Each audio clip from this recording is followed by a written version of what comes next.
Hey, Tim. Hey, Rick. You know, recently there was that terrible tragedy in the Atlantic with the submersible, the Titan submersible that went down to check out the Titanic wreckage. Do you know what was the last transmission they sent to the boat on top?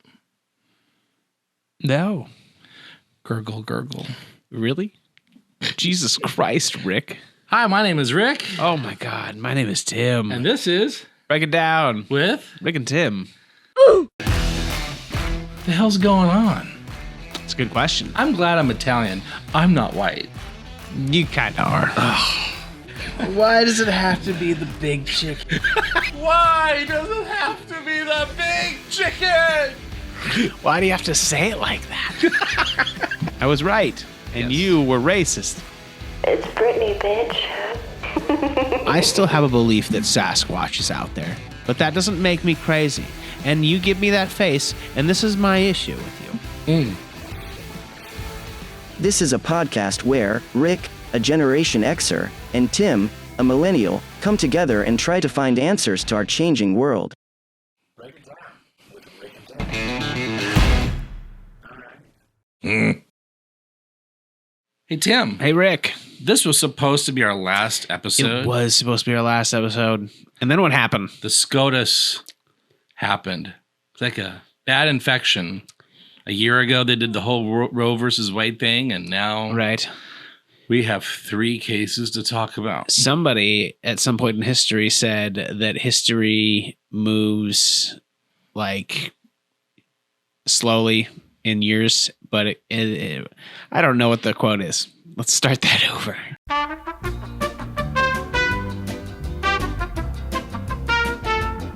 Roe versus Wade was the first domino to fall. And now look at it. What's going on? Tick, tick, tick. And it's going to be a cascading. It really was, because that was the one where everybody was like, this is what we fear. This is what we fear. If we let you onto the court, are you going to make our worst nightmares come true? And they said... No. No, they didn't say no. They didn't say no. Rick, No. They said that's what they said. They said it was established law. But they never gave their opinion on it. But they never once said, no, I'm not going to, do everything that you guys don't want me to do. And here we are. And it's only going to get worse. You're right. I mean, it was the first of many. And that's really the consequence of what Donald Trump has done to this country is he packed the court. Yes, and he's set us back 100 years. Right? So it's like his ripple is in the legislative branch of the government. It's just everywhere. And in case you're watching or listening to us for the first time, we are a very highly hot topic, controversial, political podcast. That. But are we woke? Are we liberal? Are we centric? Are we libertarian? Probably all of those things. What are we? Depends on your perspective. We are a bit late on this episode, mainly because we went through kind of a lull in the news cycle, and we were just like, we don't have anything to talk about. And then all of a sudden, everything just exploded. Or did it implode? I don't even know. Or did it? Oh, too soon? No. Not according to Virgin Galactic. They're already selling seats. Anyway. Would you go down to the bottom of the ocean in a submersible? So, no. And let me tell you why. Because I have children. And I guess back in the day when I didn't have children, maybe sure. If it was like, the James Cameron sub where like it was like rated and everything, so on and so forth. Do you think I would like to go down there? Would you like to go down there, Rick? Asking you. I think you probably would not. Correct. Space, yes. Okay. Absolutely. Sure. Why go down when you can go up? That's true. That is also true. But space isn't as that safe either. There have been a lot of accidents and disasters. Well, okay, I'm not going to say accidents. We're going to call them unfortunate foreseeable outcomes. Oh, Challenger, Columbia, sure. And they've learned from those accidents. That Russian cosmonaut that turned into charcoal. Jeez. Yeah. Mm-hmm. The initial arms race. space race. Well, that's what it was all about. It was competing to get up there. I just recently watched The Iron Giant. It was fantastic. It was all about that. And that movie is pure propaganda. It's amazing. Mm-hmm. So I'm all graduated. Yes, you are. Congratulations. I have an education. That's right. I'm smart. Mm-hmm. Yeah. The ripe old age of 35. 51. There you go. My institutional GPA was 3.73. Ew. Yeah. Good job. All A's and 3 B's. Nice. You're a loser. Yeah, those B's are hard. Rictor John Riolo. I skirted by. I'm not going to tell you about GPA. Oh, so I did better than you? Oh, of course you did. Oh, wow. Yeah, I mean, college was an interesting experience for me. And I recently had a conversation with somebody about, my college experience and specifically paying back my college experience expenses and what this new ruling that SCOTUS has made in terms of politics. And I can see on your face that you're just so happy we're falling into that conversation already. I paid out of pocket for my education. Right, you did. And I think this is, again, by the way, a good segue. But I think, what do you think about this ruling?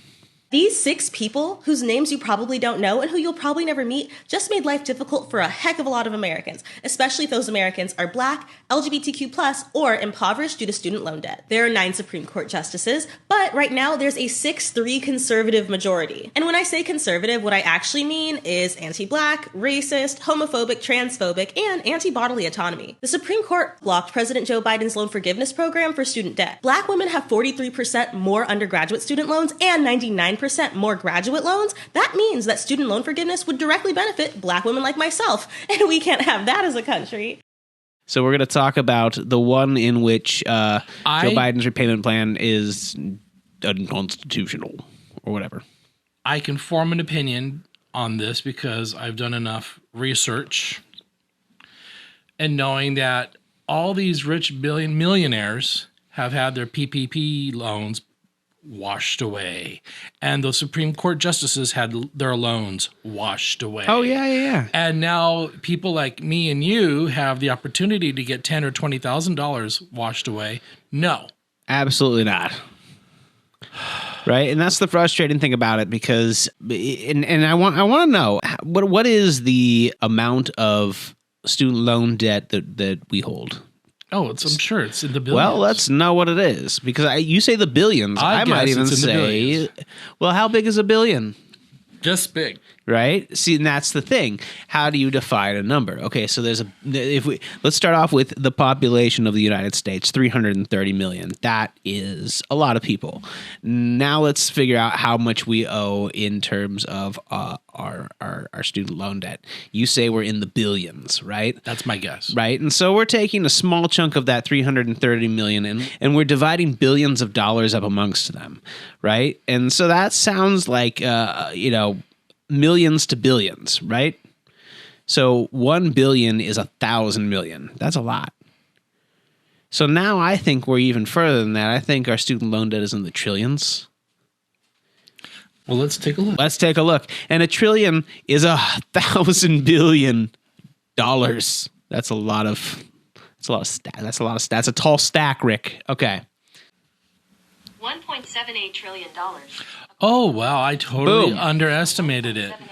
$1.78 trillion. Good God. Shot past that. $1.78 trillion. So that's 1,000 billion. 1,000 billion.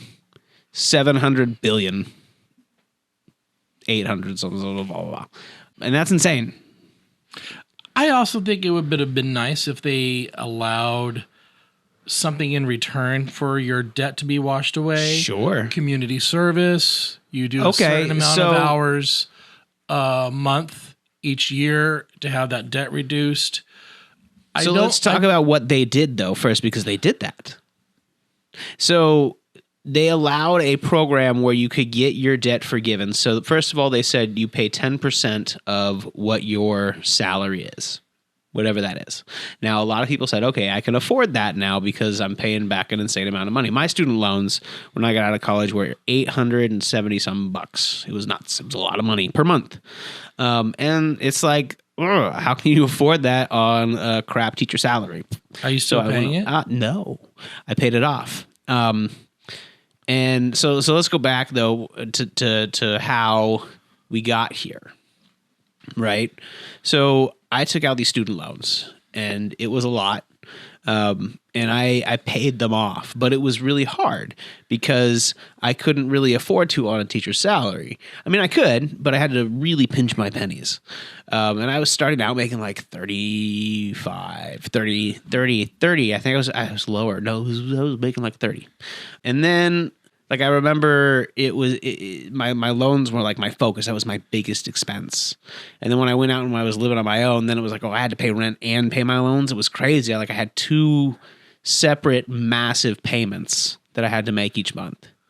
And I was like, I can barely afford this. And so I can understand when people are like, that's a really good idea. But the amount of loans I had made it so that if I paid 10%, that was less than the accrued interest. And so now I'm compounding my interest and I'm stuck. But the trick is that if you make good on your loans for 10 years, don't miss a payment at all, for whatever reason, then you will be forgiven for the rest of your loans. And that seemed like a good idea. But like, I think maybe 10%, less than 10% or something around that number of students were able to make that commitment, like to fulfill it. And by the time that came out, I had already changed my loan to a private company because here's the other part. My government loans that I got were at like 8%, above 8%. It was insane. It was so high. And so the government itself was like charging me an insane amount of interest. And so when I refinanced, I was then getting like a 2-something%. It was crazy. It was nuts. And so, and then I was able to pay that off within like 5 years, which was great. And I'm debt free. That's what it felt like. So the president's now saying that there's things that they can do and there's different. Sure. There's different avenues, but it's going to be a challenge. It's going to be a fight. First, I'm announcing today a new path consistent with today's ruling to provide student debt relief to as many borrowers as possible, as quickly as possible. We will ground this new approach in a different law than my original plan, the so-called Higher Education Act. This new path is legally sound. Second, we know what many borrowers will need to make their hard choices when they start to repay their monthly loan payments this fall. We know that figuring out how to pay these added expenses can take time for borrowers, and they might miss payments at the front end as they get back into repayment. That's why we're creating a temporary 12-month, what we're calling on-ramp repayment program.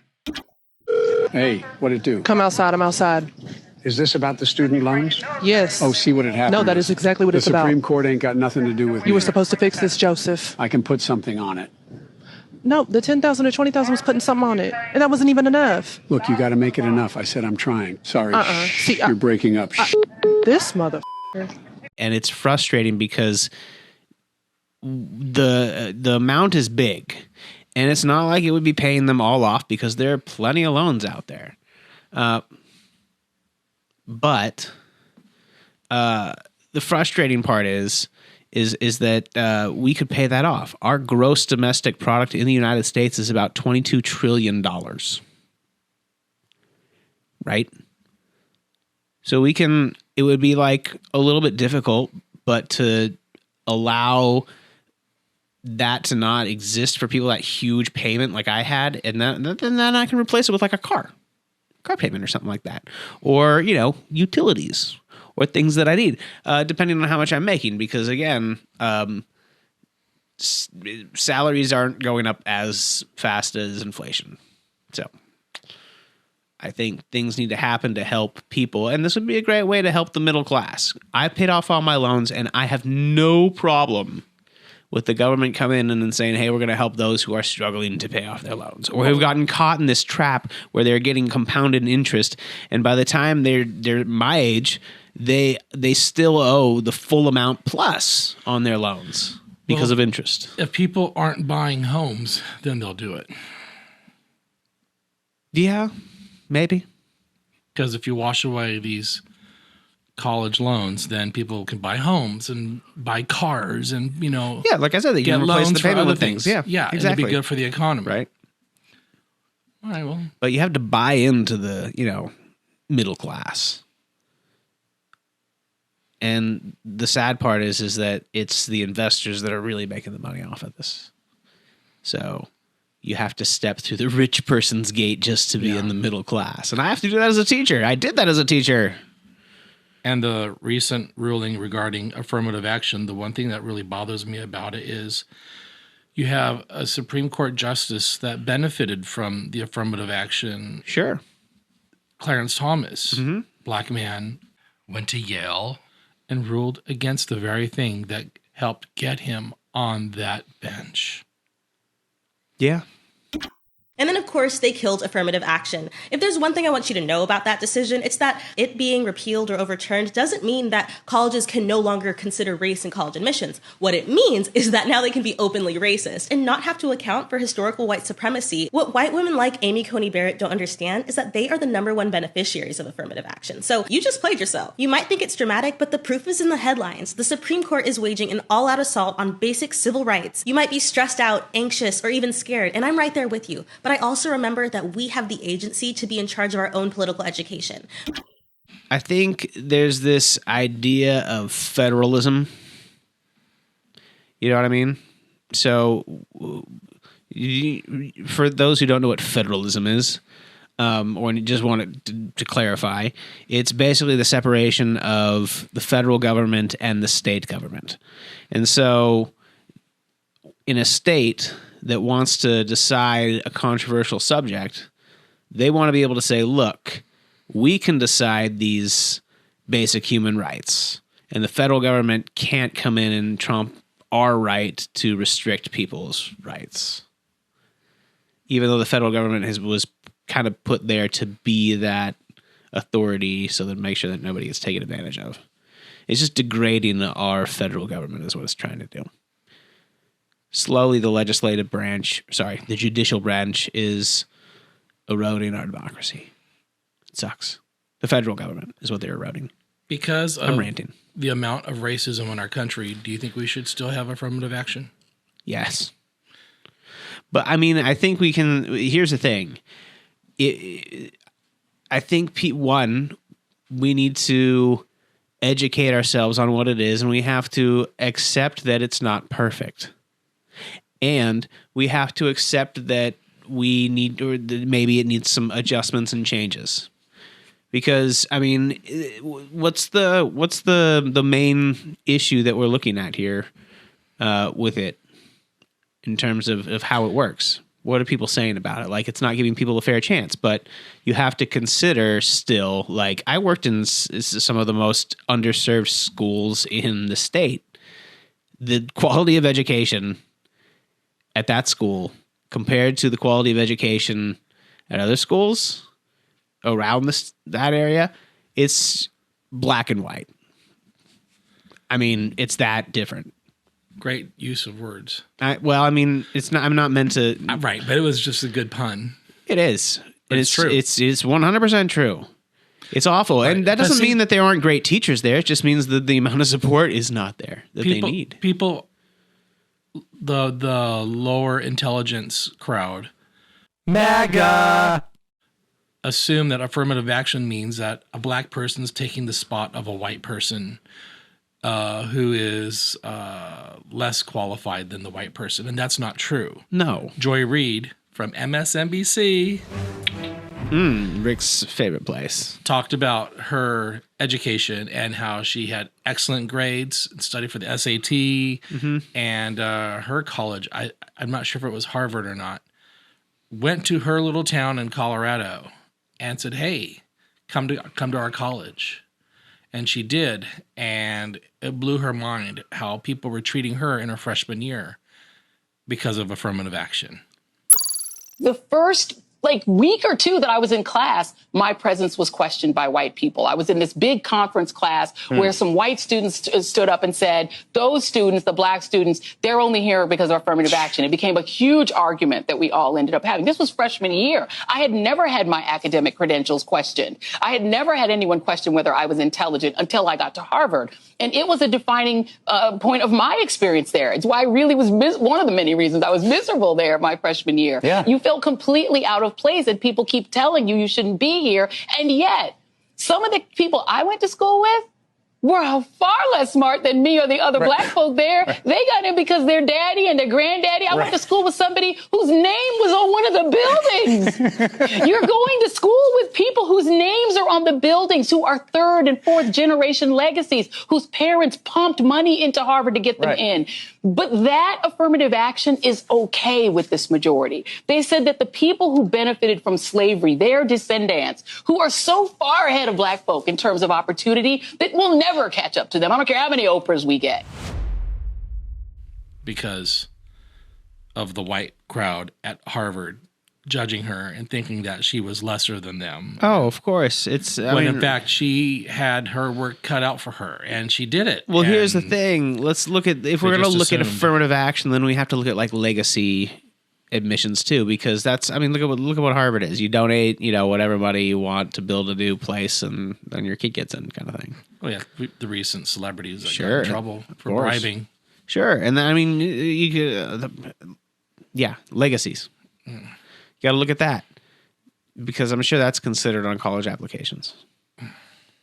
Sorry, I'm just getting caught up here. Okay, so yesterday the Supreme Court struck down affirmative action, saying that we shouldn't be allowed to take someone's intrinsic identity into account at the college admissions level, because doing so is discrimination. The only thing that we want to be able to do is say, do you have the money to get in, or could you get the money to get in, and do you have the academic chops to get in here? Now, setting aside the fact that this decision has implications for HR, hiring practices, and for admission into all sorts of different kinds of organizations, and goes beyond the bounds of race and will impact white women more than just about anybody, they decided today that actually conservatives do want to be able to take somebody's intrinsic identity into account, so that businesses can discriminate against you based on race or sexual orientation or disability or anything that they feel violates their speech and religious freedoms, which could include something like, oh, you've had a divorce and that goes against my religious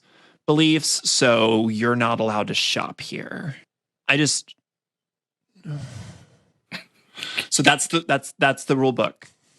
We don't want to take somebody's intrinsic identity into account when we believe it will benefit cisgender heterosexual white kids, right? Because they've made up this thing where they think that all of their white kids aren't getting into the colleges that they want because they're just not brown enough or something. But today they're like, no, but we do love discrimination when it's banning people from our stores.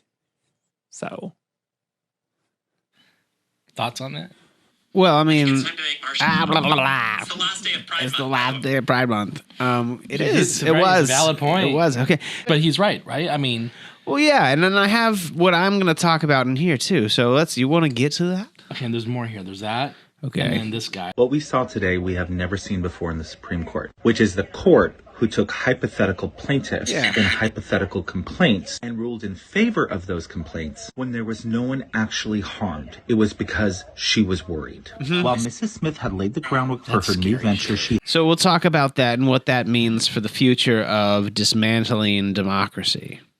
Is there one more? There's one more here. The pharmacy refusing to give a trans person their medicine. The hormone stuff? Yeah, sure. Yeah. The staffer allegedly said that it's against his religious beliefs, asking the customer to come back in a few hours when his shift is over. Laurie Smith. Okay, so this is where we're going to talk about and this worries me a little bit because I have to teach like civics and such to my students. And how do I address this? Because it feels like I'm going to be teaching them how the judicial branch is dismantling democracy. And this is how. Because Lori Smith, when she brought this case, so basically what it says is, because I read I skimmed it because it's 70. Tell the audience what we're talking about first. Okay, so what we're talking about is the Supreme Court ruling that a web designer does not have to make a website. They can refuse service to a gay couple who wants a wedding website because her free speech rights under the First Amendment would be violated because it's her freedom of expression, and if she accommodates them and writes both their names on there and takes part in a gay wedding, her expression therefore is gay, according to her. On the very last day of Pride, they announced that it's okay for businesses to discriminate against LGBTQ plus couples because, of course, it's free speech. Just because they say that's legal doesn't mean that it's right. And she can't have that because that's against her religion. And it's a public business. It's a public-facing business, which is a thing that if you look in the law, it's a public business. It serves the public, so it has to follow the public standards, right? But because she's expressing herself with her craft, she can say that my craft is speech, and therefore it has the same protections as anybody else, and you need to protect my right to say no to somebody, and that's my right. And so basically what they're saying is look, because I don't want to take part in this gay wedding, and if I were to make a website, I would be taking part in this gay wedding, my rights are being violated. And then her religious beliefs. And my religious rights are being violated. All based on a hypothetical. And that's the thing. So that's the thing. In the case, she's saying, I want to expand my business. I want to do this business. She doesn't have this business yet. So right off the bat, we're playing a game. We're making things up. Yeah, I have the intent to start a business, but we're going to make it up first. And what if I do this? And what if I don't want to serve a gay couple? So I'm going to pretend to have a problem, and then I'm going to take it all the way into the court system, and that's going to make its way all the way to the highest court in the United States of America. Somebody's role play game. I knew they were hot. Sorry, I swore. I knew they were hot. I knew role-play games are hot. I do it with my students. It's a fantastic tool, but I didn't think that our Supreme Court of the United States would fall for such bull. Sorry, Rick. It baffles me. It baffles me that this has happened because again, it's she's playing a game. Well, because it's all based on a hypothetical, and she lied. What did she lie about? The person's name. Supposedly this guy named something Stewart wanted a gay website, and the real guy is a heterosexual male, and he's like, I never wanted a gay website. Do we have that proof? He requested graphic designs for invitations and other materials for a same-sex wedding with his fiancée, Mike. CNN contacted Stewart through information in court filings. He asked for his last name, which is not to be in the filing, not to be used. In an interview with CNN Friday, Stewart said that he did not submit a request to the company, Lori's 303 Creative, and is a happily married man to a woman of 15 years. Interesting. I don't know, Mike, said Stewart. I've never asked anybody to design a website for me, so it's all very strange. I certainly didn't contact her, and whatever the information in that request is fake. So again, we are dealing with a devious plot here, and the sad part is that our system is that vulnerable. It's that vulnerable, right? You can walk your role play game, and I keep using that because that's what it is, your hypothetical situation that you're worried about, and you can walk it right up to the Supreme Court with the right amount of money and backing. I'm sure that this is some like Stephen Miller craziness, right? And it opens to the door for future court cases to be brought before this exactly. court. It sets a precedent. But what's not unrealistic is saying we want to have a certain clause in our, like community, in our HOA or something like that, that says we can restrict who buys a house based on certain credit scores and certain things that are discriminatory. They can basically redline people again, is what I imagine is going to happen, something along those lines. And for those of you who don't know what redlining is, it's basically just telling black people they can't buy houses in certain neighborhoods. I think that is something that would come back. I fear that. Because let's go back to how do we get our wealth in this country? Through property ownership. And if we restrict property ownership to our poorest people, our most impoverished, then we keep our poor class poor. And we keep our middle class still with the buy-in. Thank you for college loans. But we keep everybody kind of separate, and we keep everybody in their classes. It's very much a step backwards. I think you triggered yourself. I'm just worried about walking into a business out here and saying a sign on this versus we don't serve gay people. I can see it. So here is where that line is, and I want to be very, very clear here because this needs to be a distinction that is made. The case ruling is saying that because you are taking part in a gay wedding, that's your expression. It still states in there that they're not discriminating against sexual orientation in the law because they can't discriminate you against your sexual orientation. So they're not saying I'm discriminating against you because you're gay. They're saying I'm discriminating against you because you're making me do your gay wedding. Now, what is it that they're going to say they're making you do that's gay? Because to them, they're like, the wedding's gay. I don't have to take part in it. So what is it that when you walk into that store, what are they going to say to you that you're going to make them do that is gay? Because I think that's what the bread and butter of this whole thing is. That's the hypothetical here. But with the MAGA crowd, okay, that lower intelligence IQ, yes, they're going to think this is a great way to kick the gays out of their restaurants and bars. And so that's what I'm saying. And they're going to need, but they're going to do it. They're going to put the signs up. We just saw it. With, you think they're just going to put it up without any actual laws that are going to allow them to? Because they do. Yes. So, but if they do that again, they're going to have something to do. Now here's another way that they could sneak it in. This one's going to be right, and I think this is already snuck its way in to Florida. Is they could say, hey, look, if I have a business, I don't have to let a trans person use the bathroom because I don't want to take part in that. That's against my freedom of expression because I believe that it's just a man and a woman. So you can't just throw it up there, Rick. Although there might be some people who try, but here's the thing: they would get prosecuted because they have to be very careful. They have to follow the law, and the law is very explicit. And that's the important thing here. They are breaking the law very slowly, and they are seeping their BS into it, Rick. Timothy, chapter 2, verse 12. I have proof. Here is a quick little video from a trans person trying to get the medication from a Walgreens. Okay, here's the video. Yes. So right now you're telling me you're going to deny me my medication because of your personal religion. You're not my doctor. The customer, Roscoe Reich, is now filing a formal complaint with the Walgreens corporate office, saying that the encounter caused him severe emotional pain. It's always the religious people that have the most hate in their hearts. You're disgusting. There we go. That's just the beginning. Right. Okay, so again, let's go to what that is, because that, again, we've drawn the line, right, Rick? Here's the line. The line is you can still come in and you can shop and you can buy Tylenol and you can buy all the other things you want. I will allow that. But the one thing you cannot buy is hormone blockers because you're making me take part in the process. Yeah.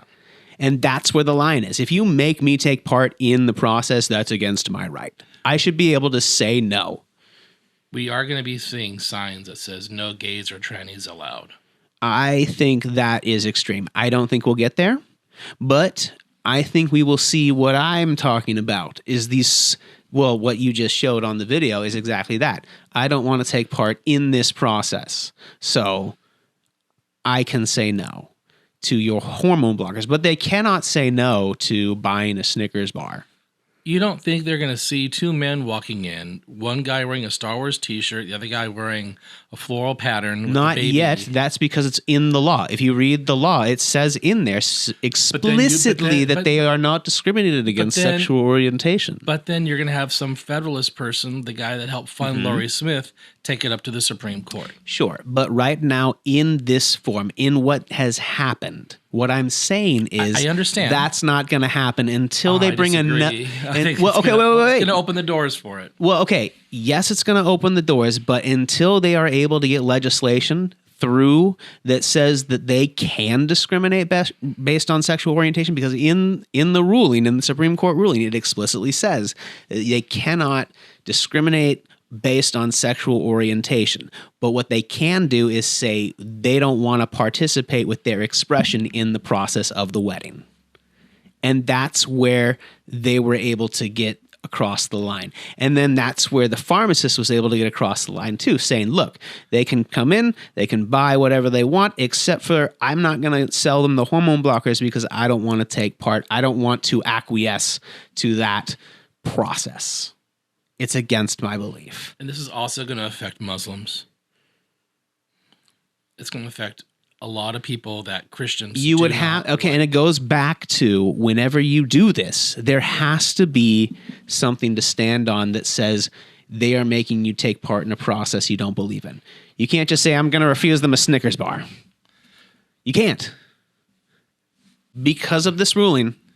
Someone like Kim Davis could do exactly that. I will not give this gay couple a marriage license to fill out, and then it'll go up to the Supreme Court. Yes, and there goes our rights. Okay, well, and so again, let's look at how that would work with this ruling. Yes, although I'm not sure. I would have to look in here and see if it applies to state offices, because that's the next step to say we can apply the same ruling here to the state office. So a person like what's-her-face, Kim Davis, can do exactly that. They can say, look, I don't want to take part in the process of a gay marriage, so I'm going to sit this one out and I'm not going to let them have what they want. What is wrong? Or what they're due. What is wrong with these two ugly women to have such hate in their hearts? I don't get it. Remember what Kim looks like? I am going to say that she is. I'm not going to say she's. What do you mean ugly?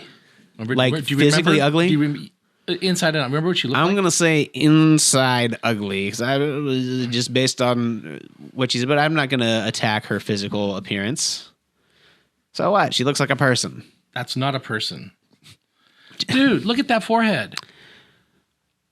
My sister has a huge forehead, but I think So Rick, you like making fun of the way people look, but they're bad. I've always said that on this podcast. I know, and so look at that. we sink down to the level of trolls. My God, Rick, you're a terrible person. Rick has the right to express himself as he sees fit when it comes to evangelicals who want to take his rights away. If Rick makes fun of cruel homophobes, that makes him a terrible person. Go hug a tree, Tim. But here she's so happy because she punished the gays. Right. Oh, God. Likes to make fun of people's appearance. Cry me a river. You've got me way off track looking at people's physical appearance and trying to teach you to be better. Bless his heart. No. I know. It's just never going to happen. So this ruling is really it's scary, because what it's done is it's taken an idea, a fake situation, a hypothetical, a role play. Well, because she lied, shouldn't it be thrown out? That's not the point. It's passed. It's done. They've decided. It's already done, Rick. Because it doesn't. What we learned is because it's a hypothetical, it doesn't matter. It's just the idea of it, right? It's this idea that she wants to expand her business, and what if? Hello, I'm Lori Smith, owner of 303 Creative, and this morning we received incredible news. the United States Supreme Court ruled in favor of free speech. There is no website development happening. There is no business operating. This was a made-up case without the benefit of any real facts or customers. The Supreme Court, in our view, should never have decided this case or addressed the merits without any basis in reality. This has been a really challenging 7-year journey, and I'm so grateful for everyone's prayers, encouragement, and support along the way. Unlike cases where you actually have facts that involve real customers and real decisions, in this case, there were no customers. There were no websites made. There was no business. Unfortunately, when you have hypothesized facts, you don't tend to get the same quality decisions. Should we read the actual words? I don't want to. It's depressing. Can I just read the top part, the intro? Lori Smith wants to expand her graphic. Okay, I got to do a different voice. Just do a normal voice, please. Lori Smith wants to expand her graphic design business at 303 Creative LLC to include services for couples seeking wedding websites. But Mrs. Smith worries that Colorado will use the Colorado Anti-Discrimination Act to compel her, in violation of First Amendment, to create a website celebrating marriages she does not endorse. To clarify her rights, Ms. Smith filed a lawsuit seeking an injunction to prevent the state from forcing her to create websites celebrating marriages that defy her belief that marriages should be reserved to unions between one man and one woman. This is also going to apply itself to wedding cakes being made. Right, exactly. It will be, because again, you're taking part in the gay wedding. I don't want to take part in it. And if I give my creative expression in my cake that they're going to cut in the wedding, then I'm taking part in the gay wedding. I'm gay. That's what they're worried about. CADA, just let me, and this is the important part, prohibits all public accommodations from denying the full and equal full and equal enjoyment of goods and services to any customer based on his race, creed, disability, sexual orientation, or other statutory enumerated trait. Colorado Reserve State, blah, blah, blah, blah. The law defines public, and this is the definition part that I love and that is so boring. I love it. My students hate it. Public accommodation, this is the definition. They define the public accommodation broadly to include almost every public-facing business in the state. Either state officials or private citizens may bring actions to enforce the law, and a variety of penalties can follow any violation, right? So before the district court, this is the district court, this is down at the bottom. Mrs. Smith and the state stipulated to a number of facts. Mrs. Smith is willing to work with all peoples regardless of classifications such as race, creed, sexual orientation, and gender, and will gladly create custom graphics and websites for clients of any sexual orientation. She will not produce content that contradicts biblical truth regardless of who orders it. Right? Mrs. Smith's beliefs that marriage is a union between one man and one woman is a strictly held conviction. Mrs. Smith provides design services that are expressive, and her original customized creations contribute to the overall message her business conveys. Though, and you can just like speed me up to this, but basically what it's saying is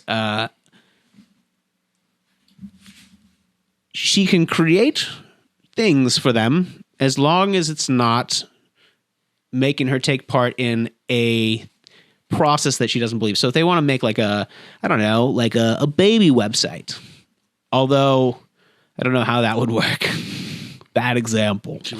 If they wanted to make, I don't know, a website for a Tupperware business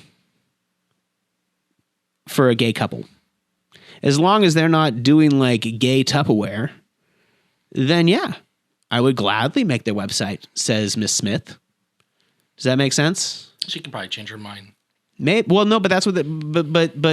But she wouldn't be able to under the law, because she would then be discriminating against their sexual orientation. She couldn't say, "I'm not going to make a website for your Tupperware business because you two are gay." That's not fair. That's discrimination. Now, if they said, we want you to make the website and then join us for a big gay tumble, then yeah, she could refuse. She will take it up in case that were to happen, because she'll say, you being gay, it goes against my religious beliefs. And I cannot, in good conscience, make a website for you when it infringes upon my belief and my faith. And then that Federalist take it all the way up to the Supreme Court. And it should fail. Not with this But I court. want to draw a differentiation. They are not. Walking into a store as a gay person does not force the other person serving you to take part in a gay activity. Do you understand? And I feel like you're trying to blur that line a lot with what's going on here. I know they're going to blur that. Well, they're going to blur it. But what I'm saying is we have to stay strong on this one and make sure we don't blur it here. Because if we blur it, we're just as bad as the people who are blurring it. So I want to, every time you mention that this is going to happen, I want to draw a distinction in the law that says that it can't. Not yet. Not yet. But it will. Sure, it will, maybe. Democracy is not guaranteed. It's a fragile thing, and it's very easily broken. About as easy as Wagner was able to go through Russia. Because that's about how this bill went up through the Supreme Court. And now it's time to... Oh, here he goes. This is going to trigger me. Let's quiz Tim. Ugh.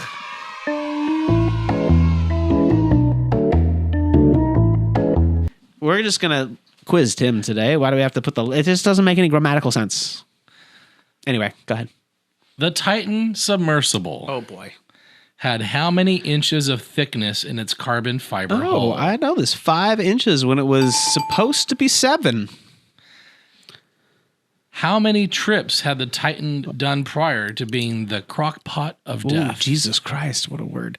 I want to say like in the 20s. Am I right? Like 27? 24. 24. Okay, well, I was close. I'm not upset about that answer. Will we give him the bell for that? No, because I went over. No, we'll give you the bell for it. Okay, there you go. Which company was responsible for the Titan jiffy popping all the way down to the ocean floor? Triton Submarines? No. Ocean Gate Expeditions? That's the one. Do you want to hear what the other ones were? Sure. Pelagic Research Services? Pelagic? Or Trump Enterprises? Trump Enterprises. There you go. You're happy about that last one. How many liberal judges are on the illegitimate Supreme Court? 4. 3. That's right. Because the world is ending. Democracy is ending. Sorry. Who did the web designer Laurie Smith deny services to, which ascended to the Supreme Court? Some imaginary guy named Mike. I want to be like Mike. And Stewart. Stu. What happened to Stu? Who is Stewart? Who is married to a female for the past Stewart 15 or Mike? years. It was all based on a lie. Stewart was the one they contacted. How many felonies is Donald Trump currently being charged with? I want to say somewhere in the 30s, like 37. There's New York. Oh, there's more. And there's Florida. Oh, it's got to be in like the 40s then. 34 in New York. Okay. And 37 in Florida. Oh, wow. So a lot. 71 total. It's a lot. It's a lot total. Tim. Rick. Since you are a teacher. Okay. How many teachers are in the state of Oregon? Ooh.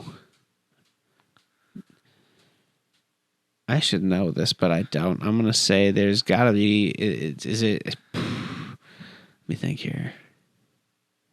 Like 50,000? I don't know. 150,000? 150,000? I don't know. It's a bad guess.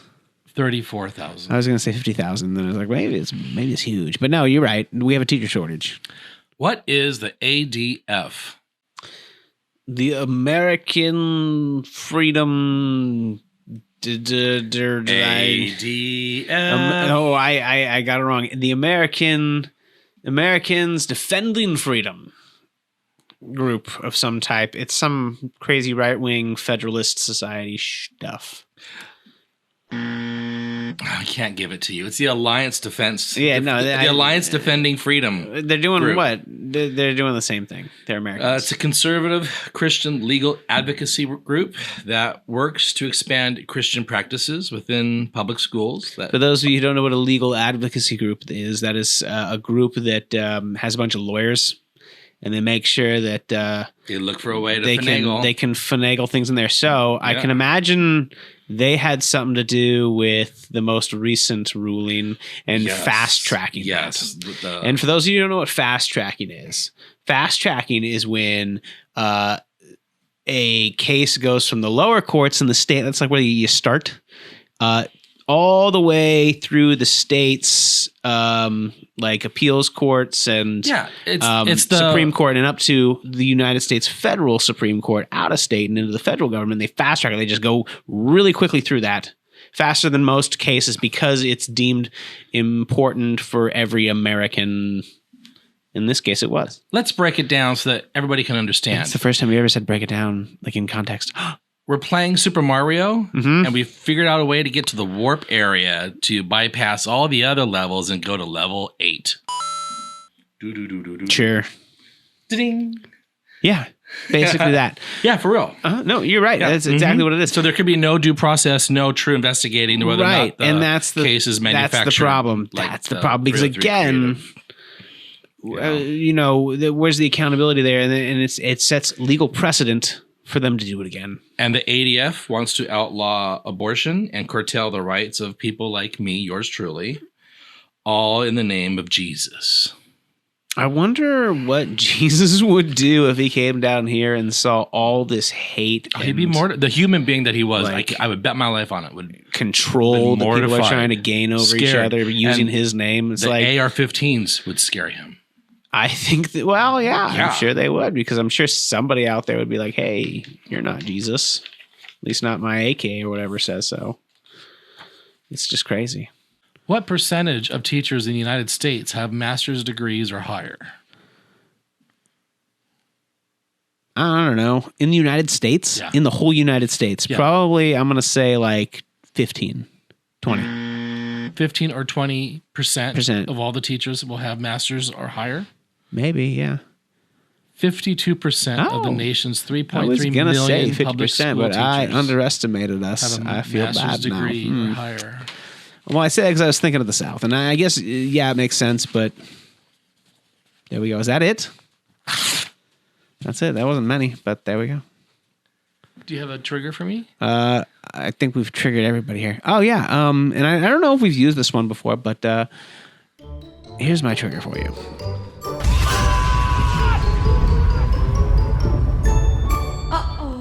Businesses should have the right to vote. Businesses aren't people. Money is speech. Money is speech. Money is speech. What if we gave businesses the right to vote? Then people would be voting twice. No, because a business is an entity in and of itself. But if it has money, it can speak. Ergo, it should be afforded the same rights as any other American that can speak. I just saw something that we've run out of so many triggers. I was reaching for that one, and I saw. But that's interesting because it's making me think. Because an entity isn't a physical life form that has to be born or become a citizen in this country and be able to vote at a certain age. So the laws that apply to human beings being able to vote would have to apply to this entity, in which it's a false entity because it's not. Biological. It's not okay. Delaware, and this is according to CNN, and I could do that or the Associated Press News or Bloomberg, or Truth Out. Pick one. Just pick CNN. Okay, we'll go to CNN, our trusted source. Sometimes. A Delaware city wants to let businesses vote in elections. It just cleared a key hurdle, but it faced pushback. So, for local elections in the United States, voting eligibility rules differ from places to places, but usually the baseline requirement is that voters be human, who are alive and voting on their own behalf. Some municipalities in Delaware, however, have broadened the definition of a voter to include artificial entities such as business LLCs, partnerships, and trust. Delaware is famously one of the world's most welcoming places for companies of all kinds and sizes. And as a matter of fact, there's more businesses than people. I'm going to summarize all that.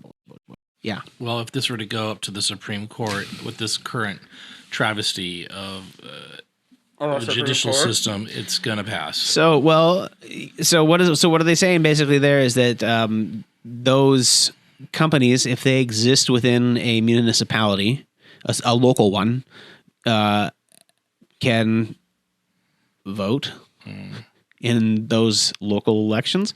Okay, well then, when it comes around for the big elections, did they get a vote in the big elections too? Jesus. Okay, so this is very scary, Rick. Here we go.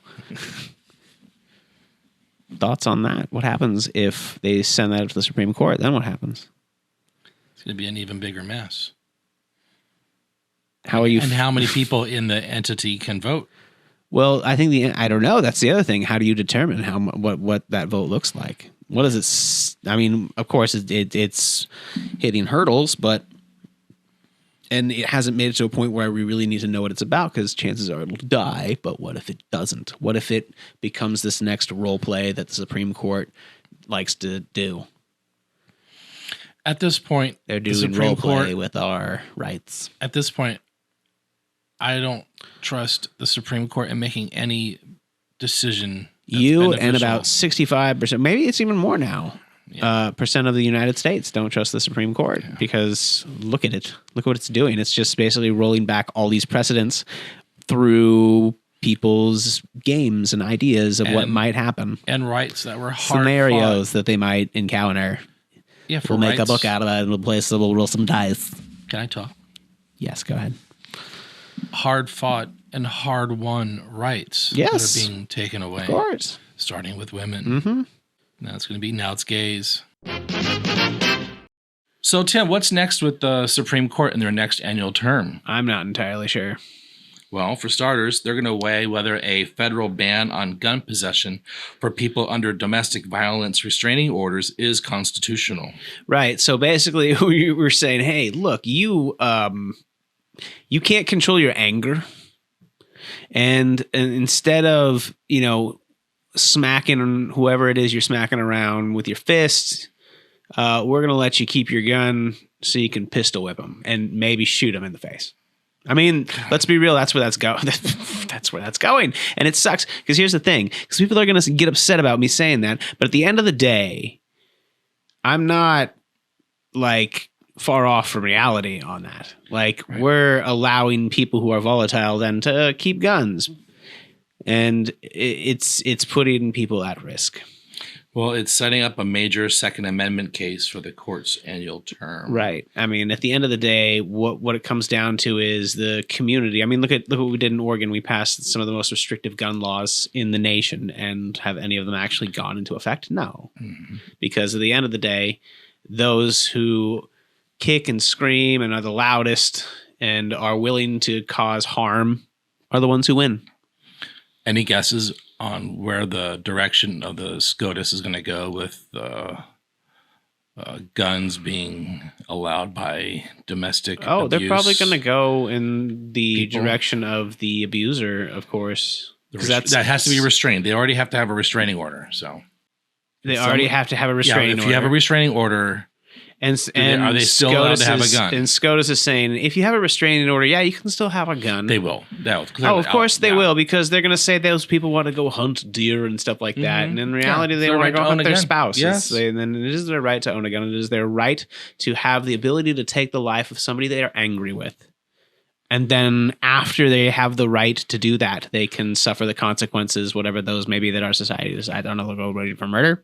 Maybe. But at the end of the day, up until that point that they choose to kill somebody, they should have the right to choose to kill somebody. So if you are in trouble with the law regarding domestic abuse and there's a restraining order, you have to turn in your guns.